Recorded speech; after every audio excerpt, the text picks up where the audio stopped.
The president mentioned that he was going to inaugurate a task force to settle what he calls power debt. Debt owed the Gencos. By the Gencos, you know what I'm talking about, those who generate electricity for you and I. And that he was going to raise a bond of about 4 trillion naira. Have you forgotten? You say there is nothing to interrogate in his Democracy Day speech. Have you forgotten that on the 20th of December, 2025, this same man announced a bond of 509 billion naira to be raised in order to settle this same debt owed the generating companies? It tickled my brain. In January 2026, this same federal government announced to Nigerians that 501 billion of the same bond had been fully subscribed. Well, yes. You remember? Yes. Interesting.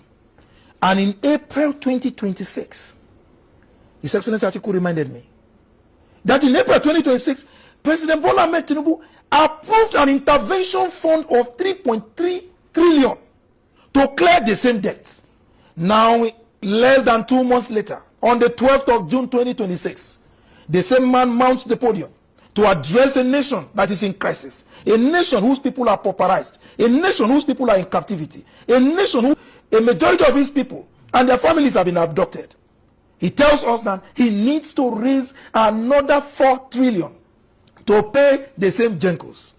Don't forget that Mrs. Joy Ogaji, the president of the association of these Gencos, yes, announced that, told Nigerians that no penny has been paid their organization, that has been paid them. So where's the money? To them. So where is the money that was generated from the earlier bond raised by government? Who was it paid to? Where was it domiciled? Or where is it domiciled? How much was paid? Who did they pay to? Nobody has answered that question. And I'll tell you, my dear brother, there is a name we call this kind of drama. When you generate monies to pay for a particular, let me say, look at this phone now. I raise money and I say, I want to pay for this phone. You are the one who is supposed to sell this phone to me. Yes. I say, I'll pay for this phone. My parents give me the money. Instead of paying you, I use it for something else. Tomorrow again, I'll ask my mother. I say, I want to pay. Now you generate money to pay for something. The payment remains unresolved. It remains unpaid. And you keep generating money. In the English language, you know I'm a teacher. It is called a racket. But in the street balance, you know I'm on the street as well.